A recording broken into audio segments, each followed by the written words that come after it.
Good morning, and welcome to the Toll Brothers First Quarter Fiscal Year 2025 conference call. All participants will be in a listen-only mode. Should you need assistance, please signal conference specialist by pressing the star key followed by 0. After today's presentation, there will be an opportunity to ask questions. To ask a question, you may press star then 1 on your telephone keypad, and to withdraw your question, please press star then 2. The company is planning to end the call at 9:30 when the market opens. During the question and answer session, please limit yourself to one question and one follow-up. And please note this event is being recorded. I would now like to turn the conference over to Mr. Douglas Yearley, CEO. Please go ahead, sir. Thank you, Chuck. Good morning. Welcome and thank you all for joining us. With me today are Marty Connor, Chief Financial Officer, Rob Parahouse, President and Chief Operating Officer, Wendy Marlette, Chief Marketing Officer, and Greg Ziegler, Senior VP, Treasurer, and Head of Investor Relations. As usual, I caution you that many statements on this call are forward-looking based on assumptions about the economy, world events, housing and financial markets, interest rates, the availability of labor and materials, inflation, and many other factors beyond our control that could significantly affect future results. Please read our statement on forward-looking information in our earnings release of last night and on our website to better understand the risks associated with our forward-looking statements. Last night, we reported first quarter deliveries of 1,991 homes at an average price of $925,000 for home sales revenues of $1.84 billion. Our adjusted gross margin was 26.9%, or 65 basis points better than guidance, and our SG&A expense as a percentage of home sales revenue was 13.1%, or 40 basis points above guidance. While our net income and earnings per share came in below expectations, this was due primarily to impairments and a delay in the sale of a stabilized apartment property in one of our joint ventures. Our core home building operations met expectations in the quarter. From a demand perspective, we signed 2,307 net contracts for $2.3 billion in the first quarter, up 13% in units and 12% in dollars compared to last year's very strong first quarter when contracts were up approximately 40% in both units and dollars. On a per community basis, contracts were up 2% compared to last year. We also continued to see a very healthy deposit conversion ratio in the first quarter, with 82% of our deposits converted to sales, significantly higher than our 5-year average of 70%. The average sales price of orders in our first quarter was approximately $1 million, which was essentially unchanged compared to the fourth quarter of 2024. On average, net pricing after incentives was flat in the first quarter compared to the fourth quarter of 2024. Geographically, first quarter demand was strongest in our North and Mid-Atlantic regions, from Boston to Atlanta, as well as Houston, Dallas, Boise, Denver, Las Vegas, and all of California. Among our buyer segments, both move-up and first-time luxury were up on a per-community basis, with a slight decline in empty nester. Although demand was solid in our first quarter, we have seen mixed results so far this spring selling season. While demand has remained healthy in many of our markets, and particularly at the higher end, affordability constraints and growing inventories in certain markets are pressuring sales, especially at the lower end. However, all that being said, we are somewhat encouraged by our sales activity this past week. Against this backdrop, we are carefully monitoring our pricing, incentives, and spec inventory on a community-by-community basis to best match local selling conditions and to appropriately balance pace and price with a view towards generating higher returns in our overall business. Based on our first quarter results, the gross margin embedded in our backlog, and the mixed trends that we are seeing early in the spring selling season, we are maintaining all of our key home building guidance for the full year, including deliveries, average price, adjusted gross margin, SG&A margin, and community count growth. We continue to see the long-term outlook for the new home market to be very positive, particularly for our luxury niche. Demand for our homes continues to be supported by our affluent customer base. Over 70% of our business is luxury move-up and empty nester, which serves a wealthy cohort that has benefited from years of home price and stock market appreciation. The remaining 25 to 30% serves a more affluent first-time buyer, many of whom are older millennials buying their first home later in life when they have higher incomes and are more financially secure. Consistent with the past several quarters, approximately 26% of our buyers paid all cash in the first quarter, and the LTVs for buyers who took a mortgage was approximately 68%, also consistent with recent quarters. Our contract cancellation rate in the first quarter remained low at 2.4% of beginning backlog. This industry-low cancellation rate speaks to the financial strength of our buyers, as well as the sizable deposits they make and how emotionally invested they become as they personalize their homes at our design studios. In the first quarter, our spec homes represented approximately 55% of sales and 52% of deliveries, and we had approximately 3,200 spec homes in inventory at quarter end. Overall, we are comfortable with this level of specs in our inventory and their stage of construction. As I mentioned, we are actively managing our spec starts and will adjust them on a community-by-community basis based on local market conditions. This will mean fewer starts in some communities where inventories are building and may mean increased starts in other communities where demand has been strong. However, on a net basis, we do expect to reduce overall spec starts in the near term. Remember, we sell our specs at various stages of construction, from foundation poured to finished home. 1/3 of our specs sell before framing is completed, so the risk profile and margin for these homes is not all that different from build-to-order homes. In addition, many of our spec buyers have the opportunity to visit our design studios and personalize their homes with finishes that match their tastes. This benefits our margins as design studio upgrades tend to be highly accretive. In the first quarter, design studio upgrades, structural options, plus lot premiums averaged $200,000, or 25% of our average base sales price, as compared to the long-term average of about 21%.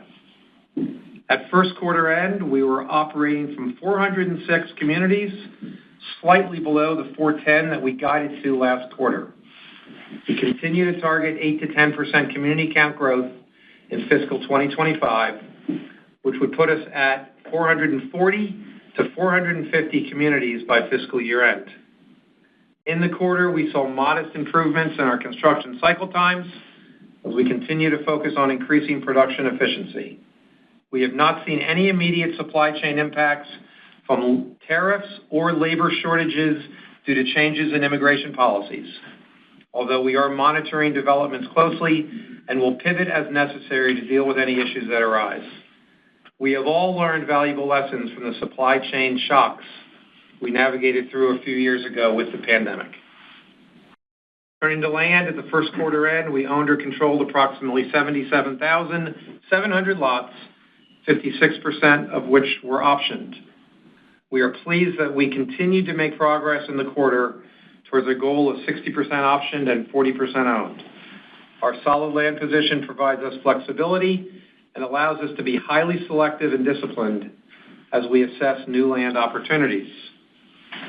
Our underwriting standards for the new land continue to incorporate stringent thresholds for both margins and returns, and we continue to seek out land acquisition and development opportunities that allow us to be more capital efficient, including through increased use of option arrangements, land banks, joint ventures, and similar structures that allow us to defer payments and lot takedowns.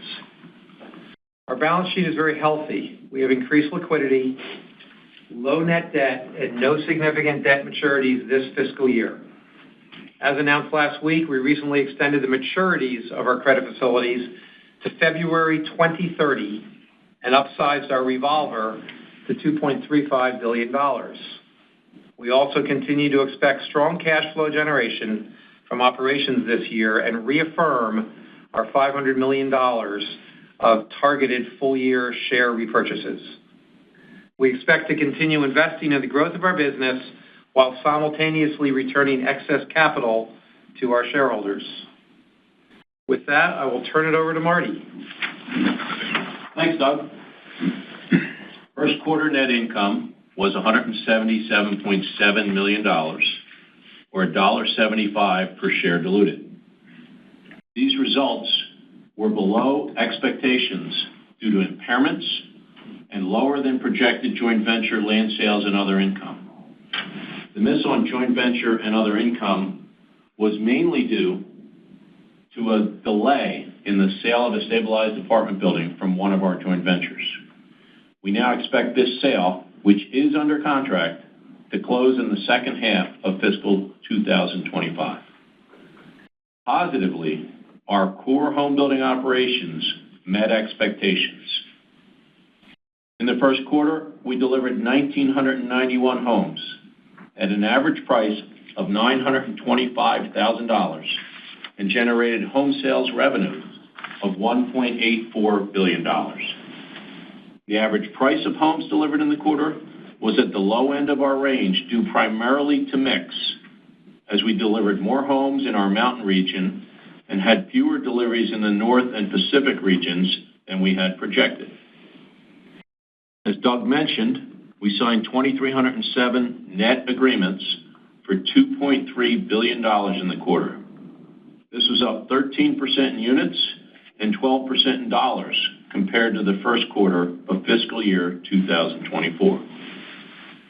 The average price of contracts signed in the quarter was approximately $1 million, which was essentially flat compared to both the fourth quarter of fiscal 24 and the same period last year.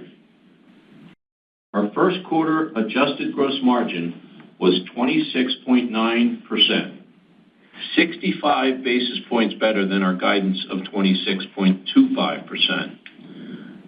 Q1 gross margin exceeded our guidance due primarily to mix, increased operating efficiency, and slightly better margin from sell and settle spec homes compared to what we had projected. All regions and all product segments exceeded our expectations. Based on our first quarter results, the gross margin embedded in our backlog, and the mixed trends that we are seeing early in the spring selling season, we are maintaining our full-year adjusted gross margin guidance of 27.25%. We expect our second quarter adjusted gross margin to also be 27.25%. Write-offs in our home sale gross margin totaled $16.4 million in the quarter. $3.9 million of these impairments were associated with pre-development costs on deals we are no longer pursuing, and the remaining $12.5 million was related to a handful of operating communities in various markets around the country. We also had $1.8 million of land sale impairments and $4.4 million of pre-development write-offs in other income related to apartment projects we are no longer pursuing. SG&A as a percentage of revenue was 13.1% in the first quarter compared to our guide of 12.7%. Note that our SG&A margin in the first quarter is always higher, as it is generally our lowest revenue quarter and includes an accelerated employee stock-based compensation expense that only hits in that first quarter.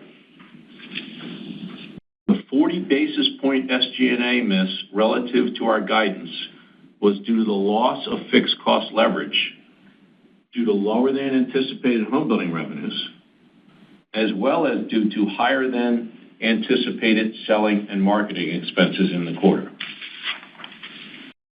Our tax rate in the first quarter was 19.7%, or about 230 basis points lower than the guidance, due entirely to the accounting benefit of stock compensation deductions on a lower base of pre-tax income. These stock compensation deductions will not repeat in the balance of the year. We ended the first quarter with over $2.3 billion of liquidity, including approximately $575 million of cash and $1.8 billion of availability under our revolving bank credit facility. We've added $400 million to that subsequent to the quarter end. As Doug mentioned, we increased the capacity of our revolving credit facility, and we also extended the maturities of both our revolver and our $650 million term loan to February 2030. We thank our banks for their continuing support. Our net debt to capital ratio was 21.1% at first quarter end, down from 21.4% 1 year ago. We have no significant maturities of our long-term debt until fiscal 2026, when $350 million of notes come due this November. Our community count at quarter end was 406 compared to our guide of 410. Now let me turn to our forward guidance, which is subject to the usual caveats regarding forward-looking information. We are projecting fiscal 2025 second quarter deliveries of approximately 2,500 to 2,700 homes, with an average delivered price between $940,000 and $960,000. For full fiscal year 2025, we are maintaining our projected deliveries to be between 11,200 and 11,600 homes, with an average price between $945,000 and $965,000. As I noted earlier, we expect adjusted gross margin to be 27.25% for both the second quarter and the full year. We expect interest in cost of sales to be approximately 1.2% in the second quarter and for the full year. We project second quarter SG&A as a percentage of home sales revenues to be approximately 10.3%. For the full year, we continue to expect it to be 9.4% to 9.5%. Other income from unconsolidated entities, and land sales gross profit in the second quarter is expected to break even. We continue to expect $110 million for the full year, which includes the sale of several stabilized apartment projects in the second half. As noted earlier, we had planned to close one of these apartment sales in the first quarter. The sale is under contract, and the transaction is now expected to close in the second half of the year. We project the second quarter tax rate to be approximately 26%, and the full year rate to be approximately 25.5%. Based on land we currently own or control, we expect to grow community count by 8 to 10% by the end of fiscal 2025, and are targeting 440 to 450 communities. We expect to be operating from 415 selling communities at the end of the second quarter. Our weighted average share count is expected to be approximately 101 million shares for the second quarter and 100.5 million shares for the full year. This assumes we repurchase a targeted $500 million of common stock for the full year, with most of that occurring later in the year, aligned with our anticipated higher cash flows. Now let me turn it back to Doug. Thank you, Marty. Before I open it up for questions, I'd like to thank our Toll Brothers employees for their hard work, dedication, and commitment to our customers. Their talent and constant focus on our business is the driver of our long-term success. Okay, Chuck, let's open it up to questions. We will now begin the question and answer session. As a reminder, the company is planning to end the call at 9:30 when the market opens. During the question and answer session, please limit yourself to one question and one follow-up. To ask a question, you may press star then one on your touch-tone phone. If you're using a speakerphone, please pick up your handset before pressing the keys. And to withdraw your question, please press star then two. And our first question will come from Stephen Kim with Evercore ISI. Please go ahead. Yeah, thanks very much, guys. Appreciate all the color. I guess I wanted to start off by just talking about your inventory. You talked about the fact that your spec levels you were comfortable with them, as well as the stage of construction. And we can see that your specs actually came in a little lighter than we were expecting. So that all seems positive. That being said, your inventory did rise a lot, particularly the construction in progress number rose pretty significantly. And I was curious if you could talk about what drove that.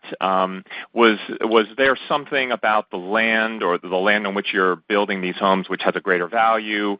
Where are you just naturally, are you at a later stage of construction but you're just comfortable with it? Just if you could help us understand sort of what's going into the much higher inventory number that we saw this quarter. Yeah, Stephen, I think you hinted at it. I think we have more specs under construction, and they're at a little bit further stage of completion, stage of spend than they had been in prior years or more recently. And that's with an eye towards having the inventory to hit our 11,400 delivery guidance for this year. And I thought you were going to continue there because you also had talked about the fact that you were looking to maybe slow down a little bit on your specs as you headed later in the year. Is this something that we should is this just the kind of the natural cadence that we should expect to see from you from this point forward as we go into the spring, just carrying more specs and that sort of thing, and then sort of bringing that down as we go later in the year?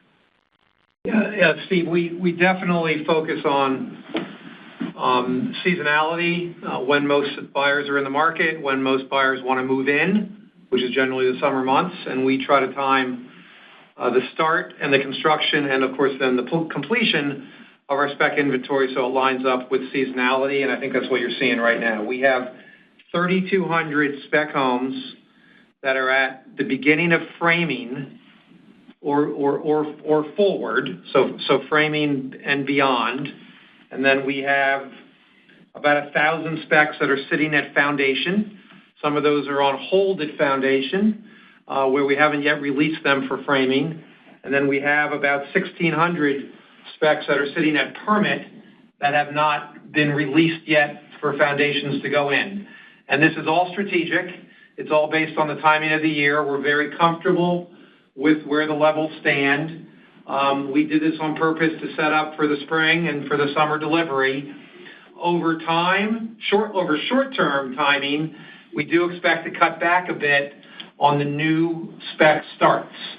So when I tell you that there are 1,600 at permit, but they've been held and are not authorized to go to foundation, we're keeping an eye on that closely. When I tell you there's 1,000 at foundation that haven't yet been released for framing, that's all strategic and intentional. It is all decided by market. There are some markets that are performing very well, where we are actually increasing our spec activity, and there's other markets, as we've talked about, that have had more mixed results lately, where we are being more tempered. And so this is the analysis we do, but at the moment, we are leaning more towards less spec starts than you've seen in the past. I just add to that, Doug, that it's even more specific than by market. It's by community, although the mentality often applies by market. Yeah. That's very helpful, and it kind of leads into the next question that I have, which is about the spring selling season. So you made the comment about it being mixed, and I think that is something that we've been hearing from a number of folk. I guess what I really wanted to understand is what is the company's posture relative to your production pipeline and your anticipated land spend over the next year or two. If the spring selling season continues to be mixed, is this an environment which will cause you to have to pivot in some way? And if so, what kind of pivot or nudging the dial one way or the other should we be expecting if the spring selling season remains mixed? If the spring selling season remains mixed, the overall land spend will come down. We will become more conservative in certain markets in the underwriting of new land. As you know, and as we brag about all the time, we have a terrific pipeline of owned and optioned land. We are in great shape in all of our markets. We have the opportunity to be very selective. While we haven't guided the 26 community count growth, I can tell you that the land we control today provides the opportunity to continue growing communities as we have the last few years without running out and finding any more land. So it's a very local business. We will still be active in the land buying business, but overall, the land spend would come down. The next question will come from John Lovallo with UBS. Please go ahead. Good morning, guys. Thanks for taking my questions as well. Maybe just starting off on the gross margin, the second quarter gross margin outlook would seem to imply sort of, steady fiscal year 2Q to 4Q gross margins to achieve that full year target of 27.25. So I guess the question is, how are you thinking about incentives in that forecast? Are you assuming, pretty fairly stable levels with what we saw in the first quarter? Sure. So the second quarter gross margin with our guide jumping up to 27.25 is because we expect to have more Pacific, which is higher margined. We expect to have more luxury, which is higher margined, and a bit less affordable luxury and empty nester or age targeted. So the mix aligns with that increased guide. When you look to the second half of the year, and obviously it needs to be modestly above 27.25. Modestly. His Right. comment that it's pretty steady is a pretty good Correct, comment. because the first quarter only had 2,000 deliveries, so the 26.9 is off of a smaller part of, it's not a quarter of the year, it's less than that. So we continue to see in the second half of the year pretty much what I just described, which is more Pacific, more north, and north has been very high margined, as the northern region, as we talked about, has been very strong, and we have more luxury than we have affordable and age targeted. With respect to your question about our confidence level and how we have budgeted, because we do recognize there are a number of sales that haven't occurred yet. We do have 6,300 homes in backlog. We have delivered 2,000 homes in the first quarter, so that is 8,300 of the 11,400. And I'm not saying every home in backlog delivers, but most of that delivers. But we do recognize that there are some homes that still have to be sold. Many of those are spec. All I'll tell you is we have a great level of confidence in the conservatism we have brought to the pricing, the incentivizing that needs to occur community by community, market by market, to complete the year with the balance of those sales and still hit the guided margin. Yeah, I would just add to that, John, that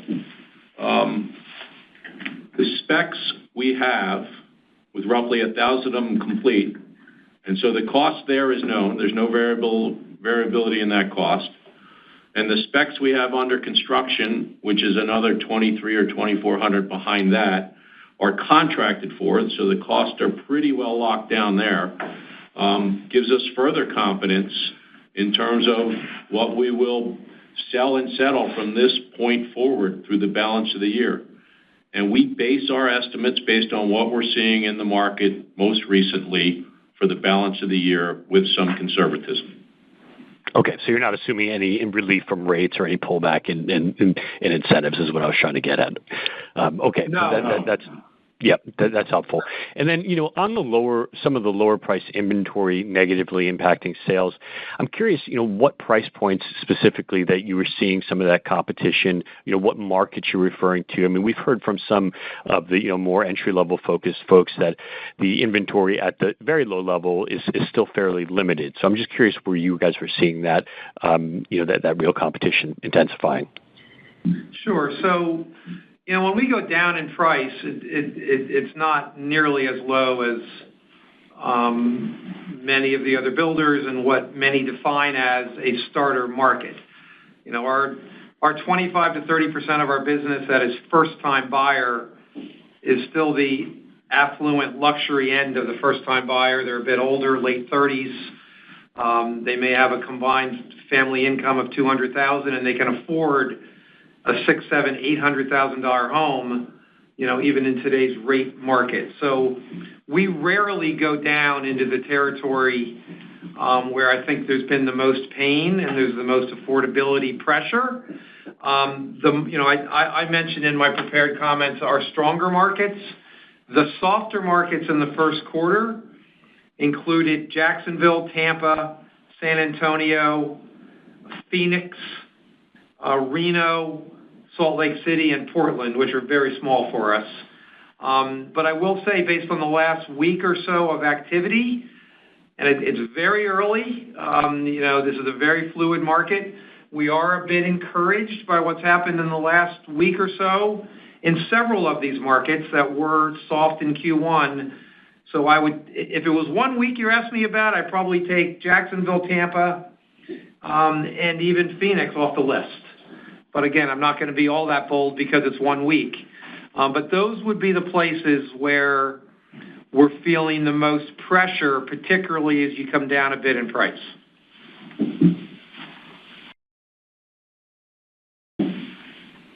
The next question will come from Trevor Allinson with Wolfe Research. Please go ahead. Good morning, and thank you for taking my questions. First, following up on the geographical question, thinking about Southern California and Washington, D.C., demand in those markets, Southern California with the wildfires, and then D.C. with the DOGE impact on potential employment there. Have you started to see any impacts to either of those markets, either from the wildfires or just from overall employment uncertainty in D.C.? No. Washington, D.C., which for us is Maryland, Northern Virginia, strong. Southern Cal, strong. Okay, great. It's good to hear. And then second, last fall, we consistently heard of buyers postponing home purchases, expecting rates to come down in 2025. And for your buyer who generally is not battling qualification issues, with rates not moving lower here, are you starting to see a shift where some of those buyers that were maybe waiting before for rates to come down are starting to get back into the market and transact here? And then if not, can you talk about maybe what's holding them back? Is that still an expectation for rates to move lower or anything else to call out? Thanks. I think in some markets we are seeing what you described. Our buyers are affluent. Nobody loves the 6 7/8 rate, but they can afford it. And they've been waiting a long time. And I think, if anything, they recognize now that rates are probably not going to move significantly lower this year. I think that's where, the indications are, and it's time to move on with their lives. The kids have hit middle school. It's time to get a bigger house in a more prestigious town with a better school district, and they're going to move forward. Now, that's not everywhere. If it was, then it wouldn't be the mixed market that I have described. So in those areas where buyers are a bit more hesitant, I think it's, number one, those areas have had more significant price appreciation through the COVID years than other areas. So instead of a 40 to 50% price increase over the last 5 years, maybe they're in a market where there's been 60, 70, 80, 100% price increase. And that includes Florida, primarily. Austin, Texas is an example, where we've seen prices up dramatically. And I think, that can cause some concern to people that, boy, they just missed it, the price is up so much. That goes to affordability. There's markets where inventory levels are growing a bit, and so the resale market is not feeling as strong as it had in the past, and there are some fears about the ability to sell my home. And do they want to contract for a new move-up home when they're not as confident in selling their existing home as quickly or at the price that they thought they could sell it at? A lot of this growing inventory in existing markets is not with used homes coming on the market. It's with more new spec inventory hitting the market from the builders. And so those markets where you have more national builders, there may be more inventory that those national builders have put on the market. One of the reasons Boston down to Atlanta, and particularly Boston down to the Carolinas, has been so strong for us is because the resale market does not have a lot of the new home spec sitting on it because the big builders don't build there. And so the resale market tends to be the older traditional resales, and there aren't a lot of those on the market, and it's tight, and the opportunity is to go new. And so that's one of the reasons the Northeast Mid-Atlantic is so strong. So it's a really mixed story. But part of it is what you described, where our people are ready to move, but in other areas there's a bit of hesitancy, and we're managing through all of it. Trevor, the one thing I'd add to Doug's comments, since you mentioned rates, is that 26% of our buyers pay all cash, so the rate equation is of less relevance to them, and that is a really strong number for us. And the LTV at 68% means people have the ability, because of their financial strength, to take a bit less mortgage at a higher rate and still make the move. And since we're selling here, let's not forget mom and dad. Right. They are affluent, and they are wanting to help their kids move up in life and support down payments or whatever else they can do through gifting to lower the mortgage amount. The next question will come from Mike Dahl with RBC Capital Markets. Please go ahead. Good morning. Thanks for taking my questions. At the risk of asking you to extrapolate where none of us really want to extrapolate a day, a week, a few weeks, given your comments on kind of both the mixed but then the more recent week, can you just help level set kind of quantify some level of trends quarter to date? Because typically you would be up very significantly sequentially in terms of order pace. So how are you stacking up compared to that? What are you thinking in terms of a 2Q kind of pace, how you're tracking? Yeah, as you know, Mike, we're hesitant to give sales guidance, but I'll tell you that we believe that we can hit, the market is there to hit, with the margin we talked about, and we balance pace and price. We are not margin proud. We want to drive returns, but we're also, we have a good mix, and it's working really well, and we're going to continue to execute upon this strategy to stay in the middle lane between price and pace. And we think we will hit 3,000 contracts in Q2, which is 2.4 agreements per month. And there you have it. Right, Marty? Yeah, I think that's an achievable number without much move in the pricing of the homes. Correct. Okay. So status quo, 3,000. Got it. In terms of then the spec dynamics, Marty, I think you mentioned kind of modest upside to spec margins as a driver for 1Q. Can you give us an update? And I know you've got kind of mix-adjusted numbers like for like. There's a lot of things that go into the spec spread when you consider which specific lots you're building on. Can you give us an update on kind of where those margin spreads are on the specs versus build to order right now? Mike, I'll take this one. Spec margin is still running, as we've talked in the past, about 200 to 250 basis points below average. We're comfortable with that.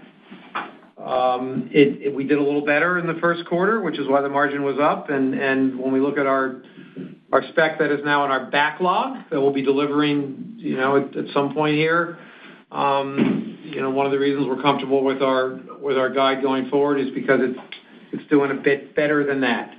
On a related subject, which also includes spec, let's talk about incentives a little bit. The average incentive in Q4 of 24 was $68,000.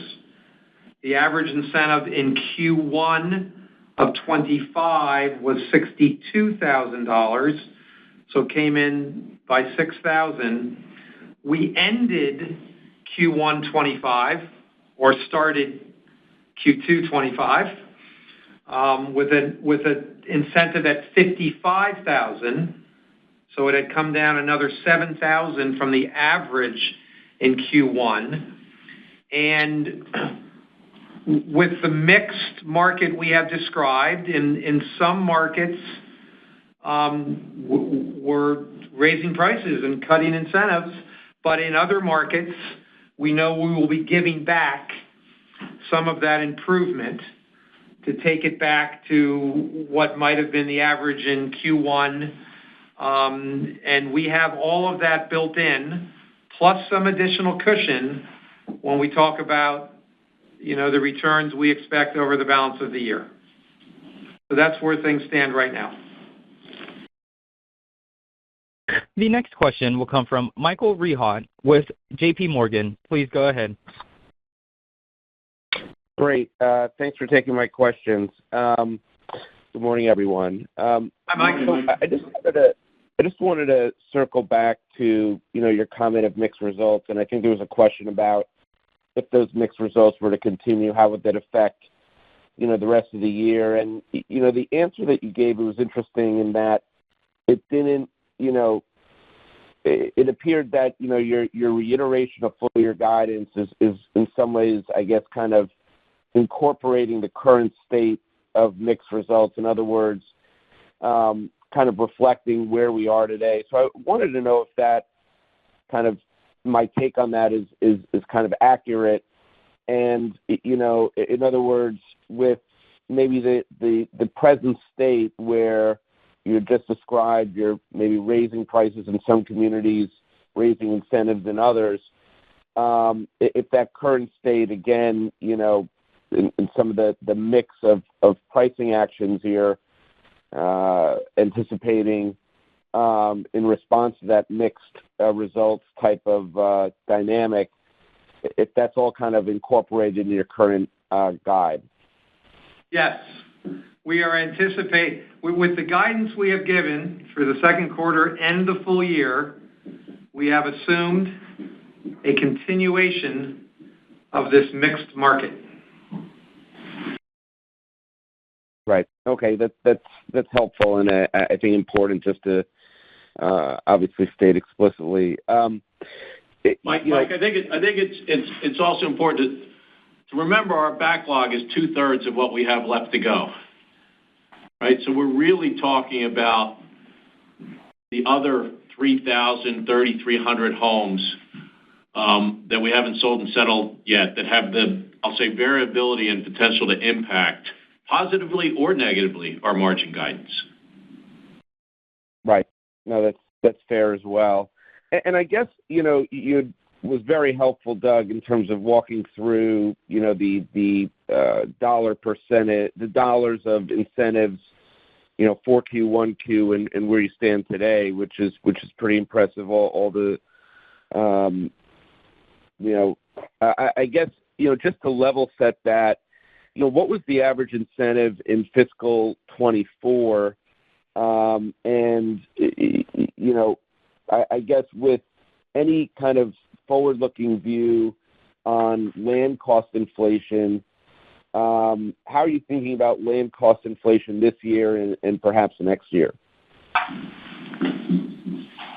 Q1 of 24, Greg Ziegler tells me our incentive was $55,000. And I'm sorry, Mike, that I was focused on that number trying to get it for you. What was the other? Land cost inflation.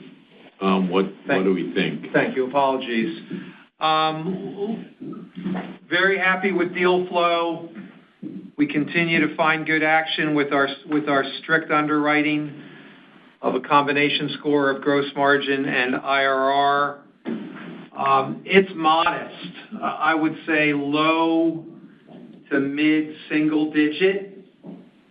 If I had, that's where I think it is, Mike. I'm very pleased. We've had very unique opportunities lately in the land game. A lot of suburban office that is half occupied and is better suited to be torn down and rebuilt as residential, with towns embracing that because they don't want to look at a blighted, half-empty office building anymore with the weeds growing, and they'd rather have some vibrancy and some people. And we're seeing a lot of cool deal flow around that, which is more infill, and the entitlements are a bit easier and more predictable, and the margins have been great. So that's just one example, but there's a lot of that going on, and we're really well suited for those kind of unique deals with the way we go about it, and as attractive as Toll Brothers is to many municipalities. So I'm very pleased in the land side, and the inflation is low. And Mike, since we've focused a lot about our projections for this year, that low inflation cost is not relevant to our projections for this year. The land we have in the projections for this year is already known. It's not going to be impacted by any inflationary pressures. And next year, for the most part. Yeah. It's hard to turn raw land into houses in less than 18 months. The next question will come from Jesse Letterman with Zelman & Associates. Please go ahead. Actually, it's Ivy. Good morning. So, I think what Michael Rehart and others might be trying to get to, just to circle back to guidance, is that going into the year, at the end of your fourth quarter and giving guidance for 1Q, you didn't know the market was going to be mixed. And now the market is mixed, but yet your outlook for earnings did not change. And I guess the question is, what were you incorporating as you gave that forecast for the original guidance? I think that's the disconnect. But I think, Marty, maybe you explained it, because this year is only going to have one quarter that could be at risk. So is that the framework that we should be thinking about, just to circle back there? And then I have a follow-up. Sure. Great to hear your voice, Ivy. If you guys remember back in the fall, we were hinting towards a 27.50 gross margin in 25, and then when we gave more definitive guidance in December, we cut that back modestly by 25 points to the 27.25. So there was a little bit of conservatism in December when we were thinking about where the market was. We felt better in December. But we had a bad September and October as rates had jumped up and as we were heading into the election. So I wouldn't say we were euphoric in December. We were still cautious. And we were hopeful. And, now that we sit here in mid-February, the results have been a bit more mixed than we thought, but we're still doing okay. And we're outperforming, frankly. Our spec pricing has been a bit better. There's more luxury coming in the second half of the year, as we've talked about. There's more North and Pacific coming. So,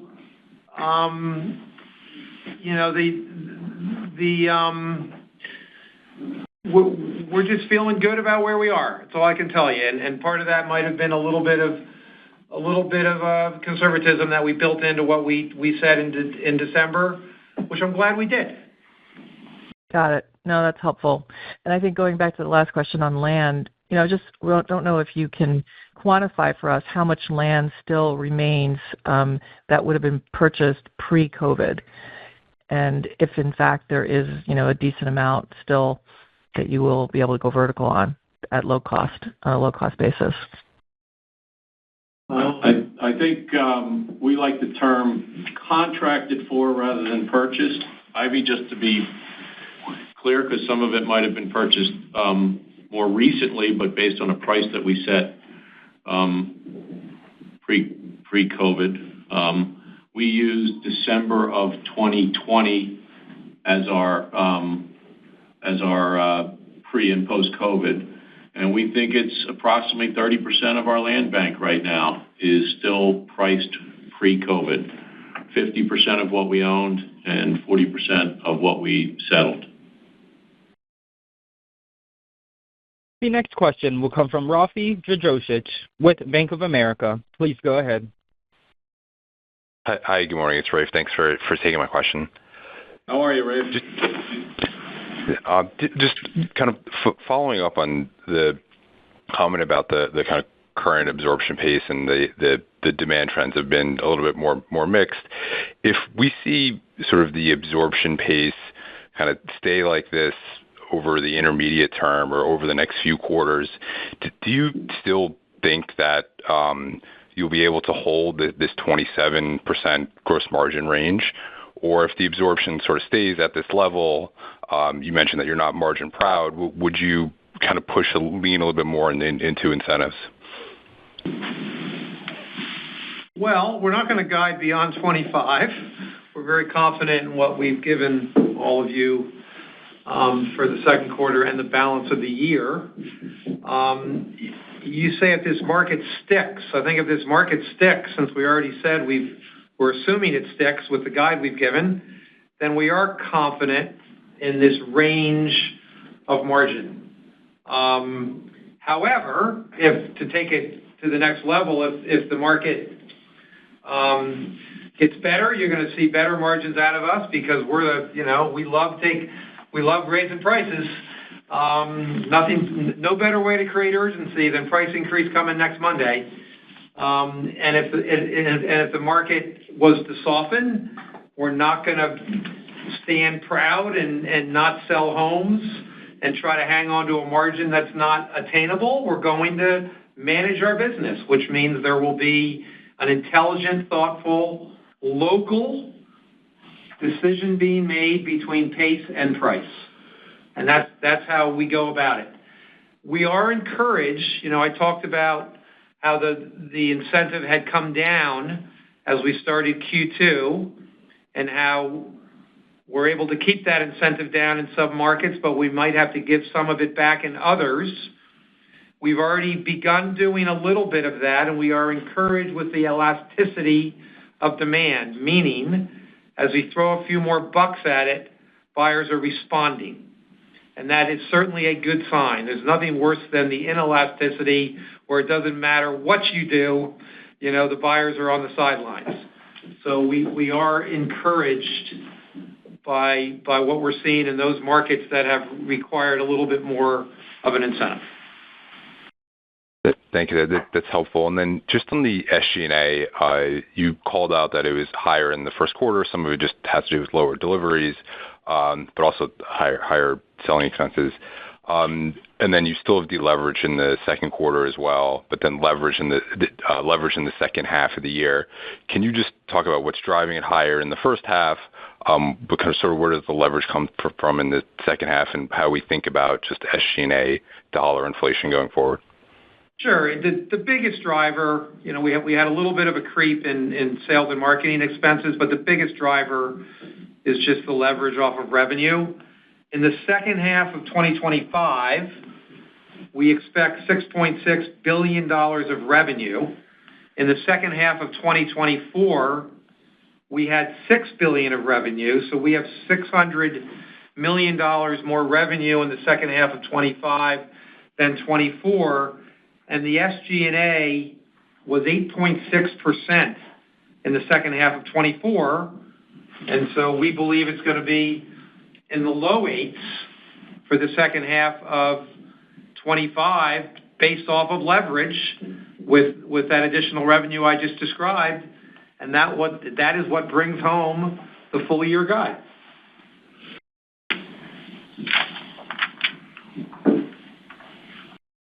The next question will come from Sam Reed with Wells Fargo. Please go ahead.